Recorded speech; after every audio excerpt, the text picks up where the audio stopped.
నమః శివాయ. ఓం నమః శివాయ.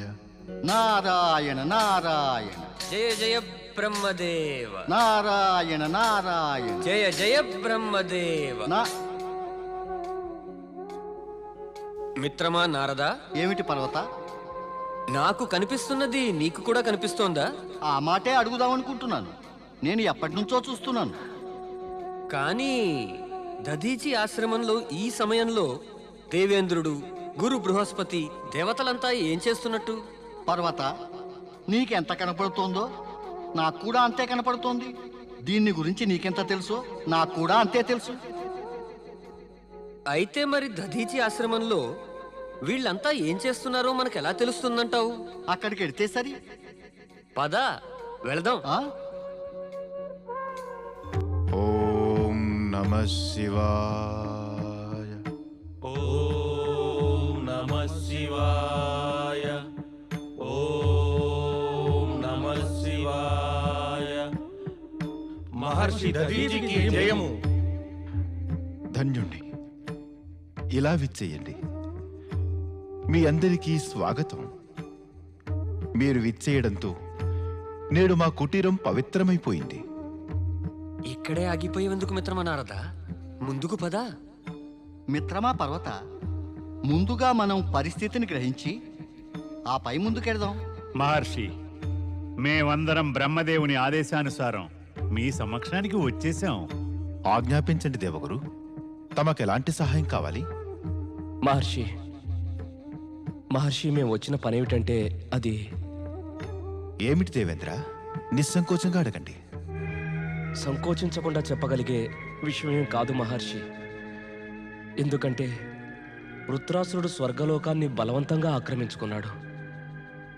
అది నాకు తెలుసు. స్వర్గాన్ని రక్షించుకోవాలంటే మేము అతన్ని వధించాలి.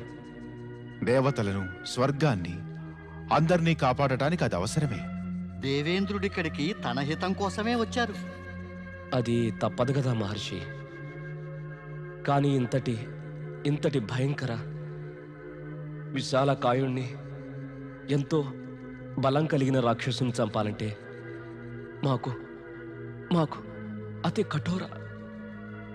అతి కఠోరమైన అస్త్రశస్త్రాలు అవసరమవుతాయి. సహజమే కదా మహర్షి.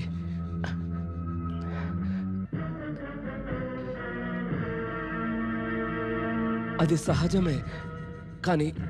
ఏమిటి దేవేంద్ర, అందులో సహజం కానిదేముంది? మహర్షి, అంతా సహజమే, కానీ ఇదంతా సులువైన పనేం కాదు. దేవేంద్రుడు ఎందుకు సంకోచిస్తున్నట్టున్నాడు?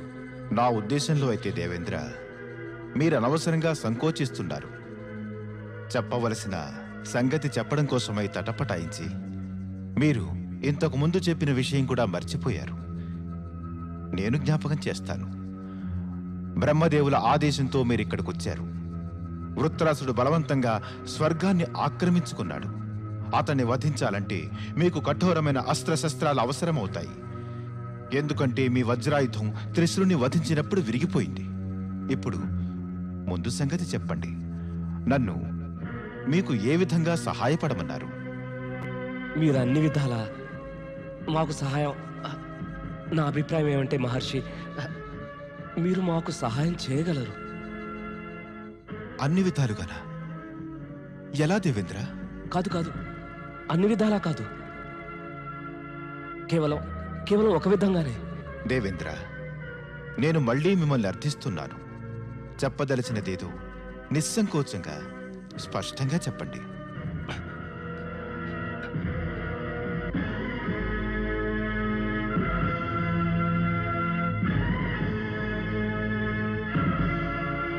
మహర్షి,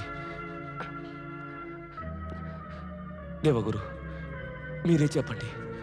ఓహో, ఇంక దేవేంద్రునికి చెప్పదలుచుకున్నది చెప్పే శక్తి కూడా లేదు. అతడి సంకోచము, సందేహము చూస్తే అలాగే అనిపిస్తోంది. దేవేంద్ర, స్వర్గం రక్షణ విషయం కదా. మీరే కదా స్వర్గాధిపతులు. మీ ఉద్దేశం ఏమిటో వివరించగలిగిన అధికారం మీకే ఉంది. మీరే చెప్పండి. అది నాకు అర్థమవుతోంది. ఈ విషయం ఎంతో గంభీరమైనది. అది ఎంతో ముఖ్య విషయం అనుకుంటాను. కానీ నాకొకటి అర్థం కావటం లేదు. అదేదో చెప్పడానికి సమస్య ఏమిటి? సమస్య చెప్పగలిగితే సంగతంతా చెప్పేవాళ్ళంగా మహర్షి. అయితే మీరిక సంగతి ఏమిటో చెప్పకుండానే వెళ్ళిపోతారా? లేదు లేదు మహర్షి, బ్రహ్మదేవుని ఆదేశంపై వచ్చాం. చెప్పవలసినదేదో చెప్పుదాం. చెప్పండి దేవేంద్ర. ఓహో, పరమపిత బ్రహ్మదేవుని ఆదేశంపై వచ్చారన్నమాట. మహర్షి, వజ్రాయుధం చేయటం కోసం మాకు అస్థికలు అవసరం. అప్పుడే శక్తిగల వజ్రాయుధం తయారవుతుంది. వజ్రాయుద్ధం చేయడానికి అవసరమైన అస్థికలను నేనెలా సమకూర్చగలను దేవేంద్ర?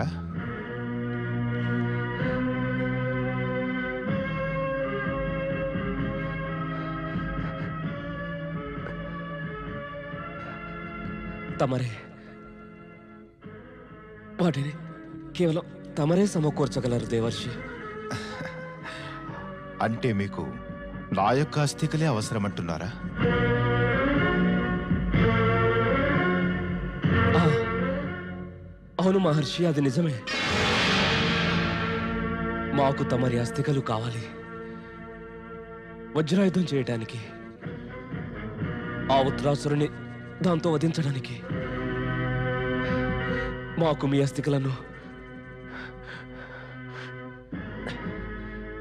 మాకు మీ అస్థికలను దానివ్వండి మహర్షి.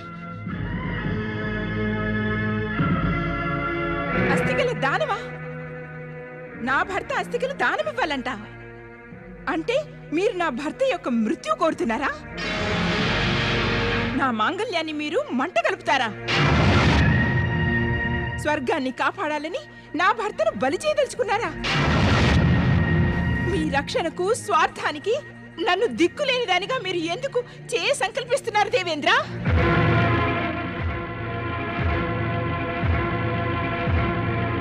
భార్య తన భర్త ప్రాణాలను బలి చేయనిస్తుందంటావా?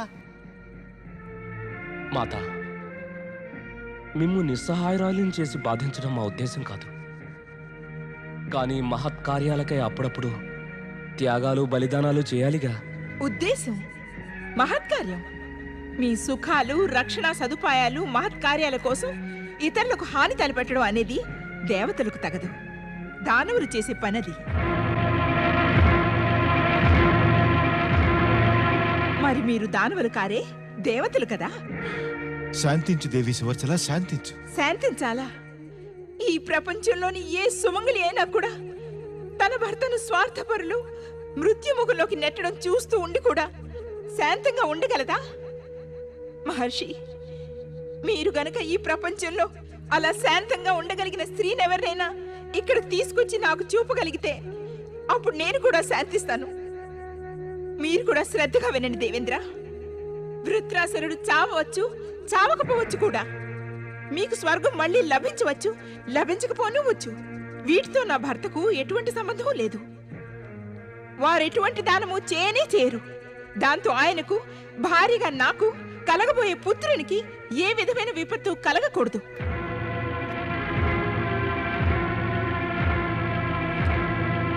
దేవి సువర్సల చెప్పినది ఉచితంగానే ఉంది. దేవి సువర్చల, నీవు చెప్పేది గనక పూర్తయితే నే చెప్పేది వింటావా? వింటాను, చెప్పండి. వినటానికే, కానీ దానం గురించి ఏమీ చెప్పకండి. లేదు, నేను కేవలం పరమేశ్వరుని ఆదేశం గురించే చెబుతాను. పరమేశ్వరుని ఆదేశమా? అవును దేవి. మొట్టమొదటిగా నీవు ఒక సత్యాన్ని అర్థం చేసుకో. ఈ ప్రపంచంలో జరిగేదంతా కూడా బ్రహ్మ, విష్ణు, మహేశులు ముగ్గురూ కలిసి అనుకుంటే తప్ప జరగదు. ఈ సత్యం ఆమోదిస్తావా? అందరికీ తెలిసినదే, నేనెందుకు ఆమోదించను? ఇది నిజమే కదా. దేవేంద్రుడు ఇక్కడికి బ్రహ్మదేవుని ఆదేశం వల్లనే వచ్చారు. గురు బృహస్పతి చెబుతూ ఉంటే ఆ సంగతి అప్పుడు విన్నాను. దీనికంతటికీ అంగీకరించావుగా మరొకటి కూడా విను. ఆ పరమేశ్వరుడు నాకు ఆదేశాన్ని, సూచనను కూడా ఇచ్చారు. ఏమా ఆదేశం? ఏమిటా సూచన? ఆయన ఆదేశం ఇది. దేవతలకు శుభం కలగడానికై నేను వారి ఆశీర్వాదంతో పొందిన వజ్రంలా దృఢమైన అస్థికలను దానమివ్వాల్సిందే. ఇంత కఠోరమైన సూచన ఆదేశాలు ఆ పరమేశ్వరులు ఇచ్చారా మీకు? జాగ్రత్త సువర్చల. పరమేశ్వరుని గురించి నీవేం పలికినా ఆలోచించి మరీ మాట్లాడాలి. తన వంటి పుత్రుడు నీకు కలుగుతాడనే వరం కూడా ఇచ్చారని మరువవద్దు.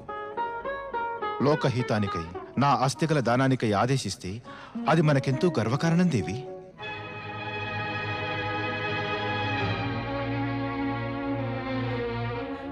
నన్నెంతటి ధర్మ సంకటంలో మీరు పడవేశారు స్వామి. దేవి, కేవలం ధర్మం గురించి యోచించు. సంకటం అదే తొలగిపోతుంది. జీవించి ఉన్నట్టి వారు ప్రాణాలు త్యజించి ఆస్తికలు దానమివ్వటం ధర్మ విరుద్ధం స్వామి. ఇంటికొచ్చిన యాచకులను నిరాశతో వట్టి చేతులతో పంపేయడం ధర్మవిరుద్ధం కాదంటావా? నేనలా జరగనివ్వను. శరీరం గనక పరోపకారానికి ఉపయోగపడకపోతే అటువంటి శరీరం ఇక ఎందుకు?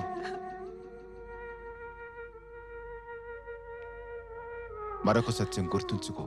ఆ పరమేశ్వరుడు నా అస్థికలను వజ్రంలా కఠినతరం చేశారంటే అవి మహత్కార్యానికి ఉపయోగపడాలని. నేడు దేవతలు ఆపదలో ఉన్నారు. వారికి సహాయపడడం అనేది ధర్మానికి తగినతే.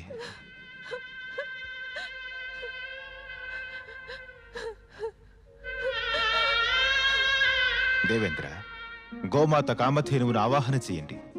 నేను సమాధిలోనే శరీరం విడుస్తాను.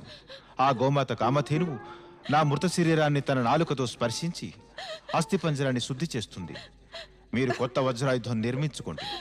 మీరు దానితో వెంటనే వృత్రాసురుని వధించండి. స్వామి, స్వామి, స్వామి. త్యాగం అనేది ఒక తపస్సు.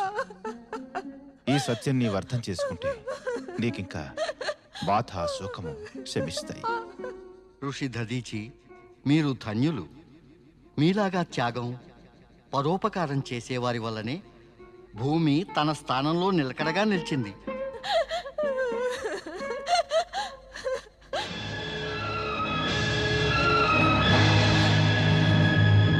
ఓం నమః శివాయ.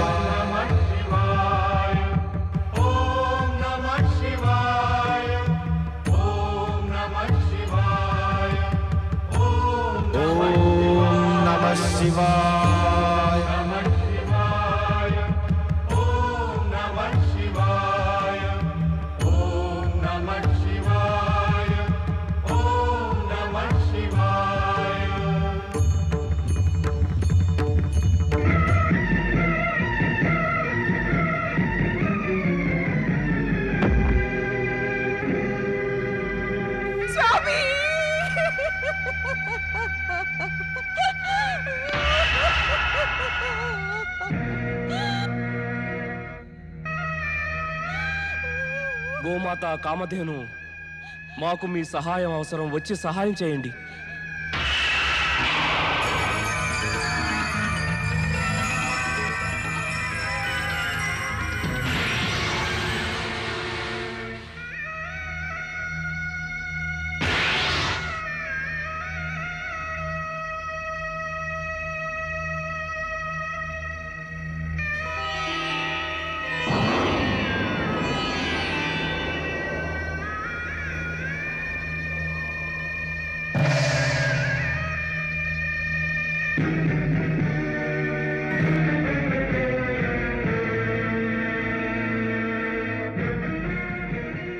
త్యాగమూర్తి మహర్షి దధీచికి జయము. పరమేశ్వరునికి జయము. త్యాగమూర్తి మహర్షి దధీచికి జయము. పరమేశ్వరునికి జయము. దేవేంద్ర, మహర్షి దధీచి ఆత్మత్యాగం చేయడంతో మీ కార్యం నెరవేరింది. మీరు సువర్చలాదేవికి కృతజ్ఞత తెలుపుకొని ఇంక బయలుదేరండి. క్షమించండి మాత. స్వార్థపరుడా, ఏ ఉద్దేశంతోనైతే నీవు నా స్వామిని బలవంతాన బలిగొన్నావో ఆ ఉద్దేశం నెరవేరినప్పటికీ కూడా నీ పాప పంకిలో ఎన్నడూ పోదుసుమా. నేను నిన్ను శపించి వేస్తున్నాను. పాప పంకులంతో నల్లబడిపోయి స్వర్గాన్ని నీవు ఎప్పటికీ కోల్పోతావు. కరుణించండి అమ్మా, కరుణించండి. అమ్మా, ఇందులో నేను చేయగలిగింది ఏమీ లేదు. నన్ను క్షమించండి. నీవు చేసిన పాపం నా జీవితాన్ని నాశనం చేసింది ఇంద్ర. నేనిక ఒక్క క్షణం కూడా జీవించి ఉండను. నా భర్తతో నేను సహగమనం చేస్తాను. స్వామి,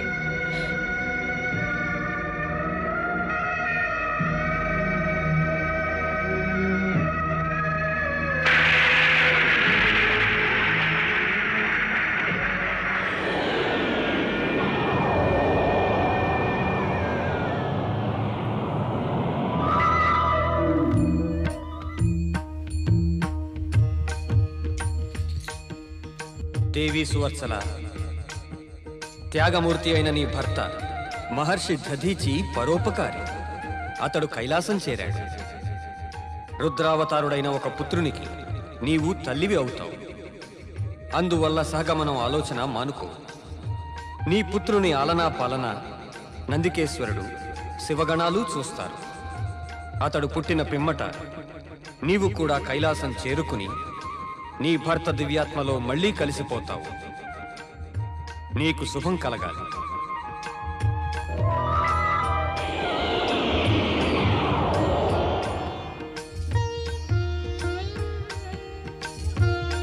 మిత్రమా పర్వత, నేడు అనాయాసంగా దానం, త్యాగం, బలిదానంతో కూడిన గొప్ప సంఘటన తిలకించే యోగం లభించింది. అవును మిత్రమా నారద, మహర్షి దధీచి వంటి పరోపకారులు ఈ లోకంలో ఎందరుంటారు? ధన్యమే ఆయన త్యాగం. స్వర్గ సామ్రాట్టు యజ్ఞపుత్రుడు వృత్రాసురునికి జయము. జయము. శక్తిశాలి వృత్రాసురునికి జయము. ఎక్కడున్నాడు మా మిత్రుడు ఇంద్రుడు? అతనికి మేము కలవరపడుతున్నామని తెలియదాయేం? క్షమించండి స్వర్గ సామ్రాట్. మీరాయనకై నిరీక్షించి కలవరపడుతున్నట్టుగానే ఆయన కూడా మీకు ఎంతో ప్రియమైన సముద్ర తీరాన మీకై నిరీక్షిస్తూ కలవరపడుతున్నారు. తమరిని అక్కడికి పిలుస్తున్నారు. అతడిక్కడికి రాలేదే. ఇంద్రుడు నాకన్నా గొప్పవాడనుకుంటున్నాడా ఏమిటి? సముద్ర తీరానికి రమ్మని ఆజ్ఞాపిస్తున్నాడా? అతడు మా మధ్య గల స్నేహాన్ని గురించి మర్చిపోయాడా? లేదు అసురరాజా, లేదు. అలాంటిదేమీ కానే కాదు. ఆయన మీతో ఏకాంతంలో ఏదో చర్చించదలుచుకున్నారు. అందుకనే మిమ్మల్ని అక్కడికి పిలిచారు. మేము చూస్తాం అసలు ఆ విషయం ఏమిటో. అడిగేది ఏదో ఆ ఇంద్రుణ్ణే అడుగుతాం. ఇంద్రా! ఇంద్రా! ఇంద్రా! నీవెక్కడున్నావు? ఏదో చర్చించాలంటూ సముద్ర తీరానికి రమ్మన్నావు. తీరా వస్తే దొంగలాగా దాక్కున్నావా? వృత్రాసురా, నేనిక్కడున్నాను.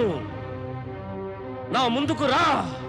ఇంద్రా, నీవు నన్ను ఆజ్ఞాపించేంత సాహసం ఎలా చేశావు? నీకు నా క్రోధం అంటే భయం లేదా? లేదు. నీవు మన స్నేహాన్నే విస్మరించావా? ఇక నీవు కూడా స్వర్గాన్ని మర్చిపో వృత్రాసురా. నేను నిన్ను హెచ్చరిస్తున్నాను. లేకుంటే పరిణామం వినాశకరమవుతుంది. వినాశం ఇప్పుడు నీకు కలిగిస్తాను.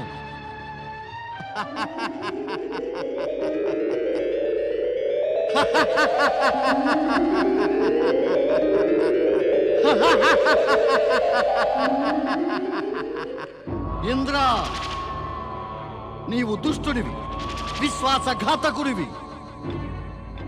నా యజ్ఞపిత చెప్పినది అంతా నిజమే. నీతో స్నేహం చేయడం తప్పే. తెలియక నేను నీ కపట వ్యూహంలో చిక్కుకున్నాను. ఇంకా నేను నిన్ను ప్రాణాలతో వదలను సుమా. కిందటిసారి నిన్ను మింగేసినా కూడా నీవు తప్పించుకున్నావు.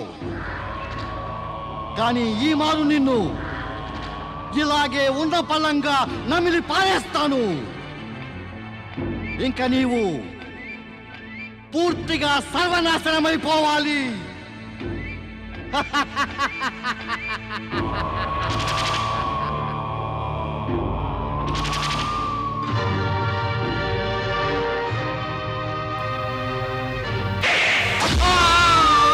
యజ్ఞపిత త్వష్ట!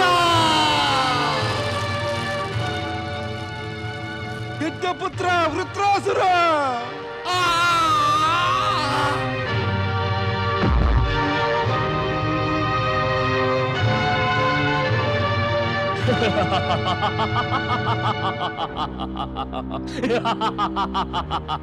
దుష్ట ఇంద్ర! నా యజ్ఞపుత్రుడైన వృత్రాసురుడిని కూడా మోసం చేసి వధించావు. ఇక నిన్ను వదిలిపెట్టను. నీవు బ్రహ్మహత్య పాతకుడివి. నీవందుకు శిక్షణ అనుభవించాలి. బ్రహ్మహత్య, నీ సహాయం కావాలి. యజ్ఞం నుంచి ఉద్భవించు.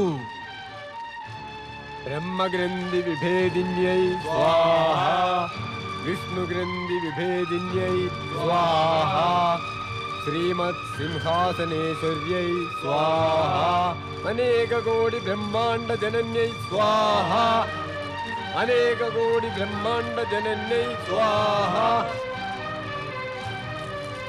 బ్రహ్మహత్య, యజ్ఞకొండం నుంచి ఉద్భవించు.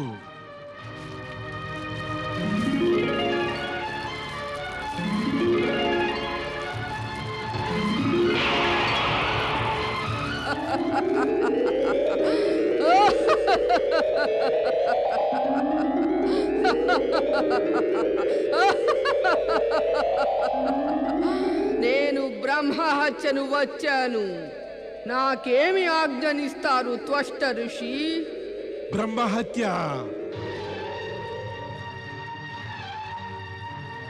దుష్ట ఇంద్రుడు నా ఇరువురు యజ్ఞపుత్రులను హత్య చేసి బ్రహ్మహత్యా పాతకం 2 సార్లు చేశాడు. వెంటనే వెళ్ళి అతన్ని కాళిమతో కళంకితం చెయ్యి. అతన్ని ఎంతో కురూపిగా చేసేయి. అతన్ని చూడగానే అందరూ అసహ్యించుకోవాలి. వెంటనే వెళ్ళు. తమరి ఆజ్ఞను ఇప్పుడే పాటిస్తాను.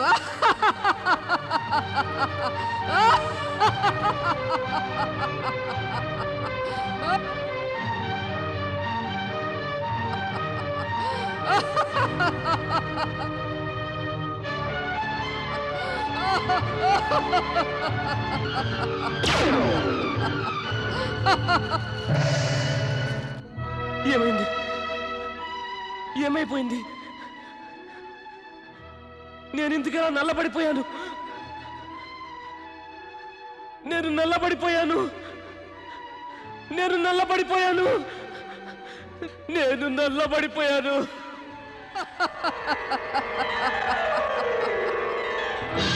వరుణదేవా, వాయుదేవా, అగ్నిదేవా!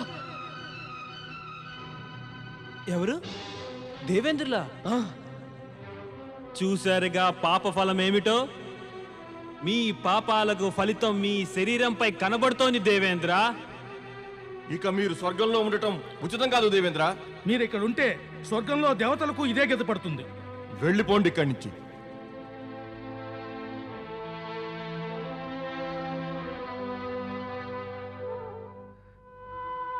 నాకు జరిగినదేదో జరిగింది. కానీ మీ అందరికీ ఏమైంది? ఏమైంది దేవతలారా? మీరు నాతో ఈ విధంగా ప్రవర్తిస్తారని నేను ఊహించుకోలేకపోయాను. నాకు అధీనులైన వారు నన్నే అవమానిస్తారని నేను ఊహించలేకపోయాను. మేం మాత్రం ఏమైనా ఊహించామా మీరిటువంటి పాపాలు కూడా చేయడం మొదలు పెడతారని? కాస్త చెప్పండి, ఎవరి కోసం చేశాను ఈ పాపాలన్నీ? ఎవరి కోసం?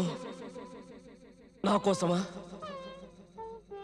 కాదు, మీ అందరి కోసం చేశాను. స్వర్గాన్ని రక్షించాలని.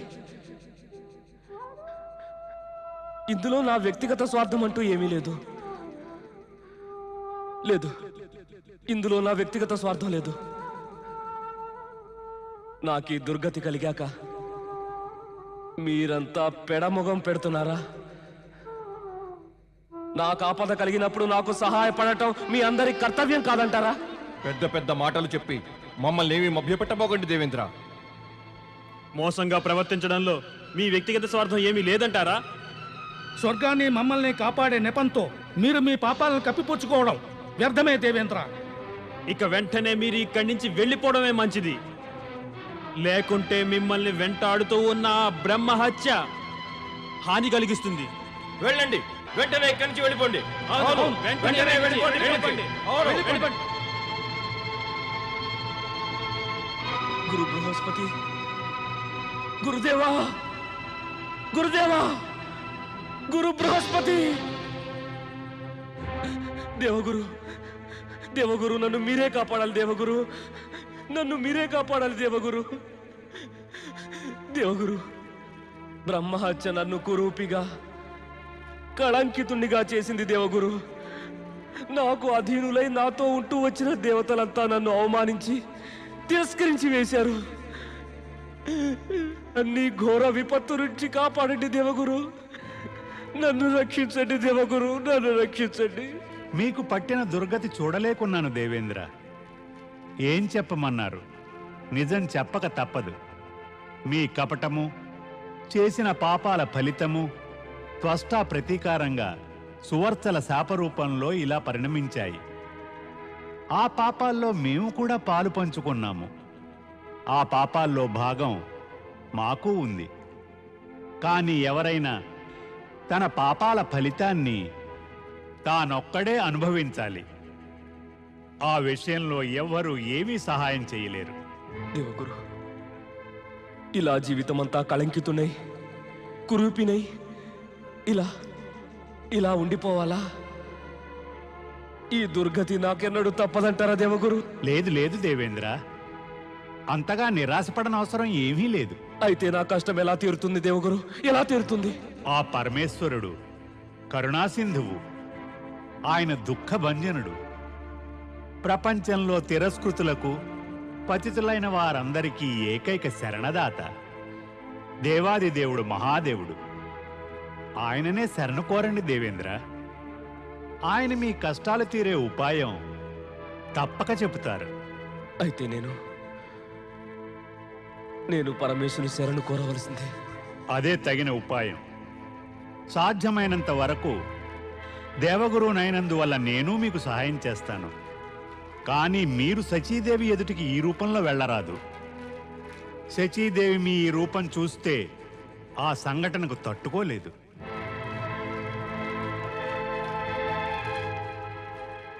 మీ ఆజ్ఞ పాటిస్తాను దేవగురు, మీ ఆజ్ఞ పాటిస్తాను.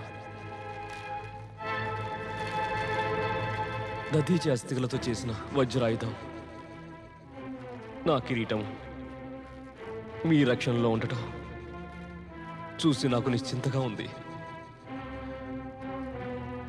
ఆ పరమేశ్వరుడే గనుక నన్ను దయతలిచి కాపాడగలిగితే నేను స్వర్గానికి తిరిగి వచ్చి వీటిని ధరిస్తాను.